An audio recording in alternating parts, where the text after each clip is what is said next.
বন্ধুরা, একটু আগে যে ছোট্ট একটা ভিডিও ক্লিপ দেখতে পারলেন, এটা বাংলাদেশ বিমানবন্দরের ভেতরের একটি দৃশ্য। আমি সেদিন আমার ফ্লাইটের জন্য অপেক্ষা করছি। তো দুঃখজনক হলেও সত্য যে আমাদের আন্তর্জাতিক মানের একটা বিমানবন্দর, যেখানে বিভিন্ন দেশের ফ্লাইটগুলো উঠছে নামছে।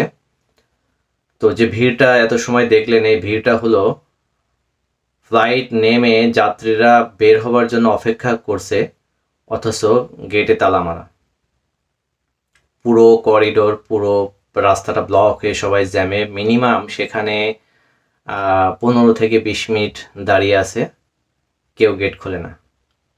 এটা হলো একটা দেশের আন্তর্জাতিক মানের বিমানবন্দরের ভেতরের অবস্থা।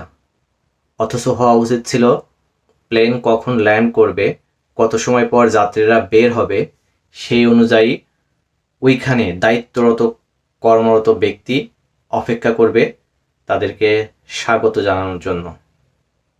কিন্তু হয়েছে ঠিক তার উল্টাটা। একদম শেষে যে ভদ্র মহিলাকে দেখলেন, ইনি হয়তো ওইখানকার ইনচার্জ ছিল। তো তার কাছে তার ভাব দেখে মনে হলো এটা কোনো ব্যাপারই না। এটাই হলো একটা দেশের আন্তর্জাতিক মানের বিমানবন্দরের ভেতরের অবস্থা।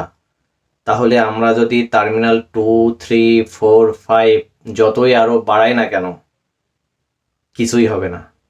যদি আমরা সেবার মান আস্তে আস্তে আস্তে আস্তে নিচেই নামাতে থাকি, তাহলে ওই যে চিটাগংয়ের শাহ আমানত বিমানবন্দরের মতো আন্তর্জাতিক ফ্লাইটগুলো সব বন্ধ হয়ে যাবে, যেখানে 24টার মধ্যে মাত্র 6টা ফ্লাইট এখন সেখানে ওঠানামা করছে, বাকি সবগুলো বন্ধ হয়ে গেছে।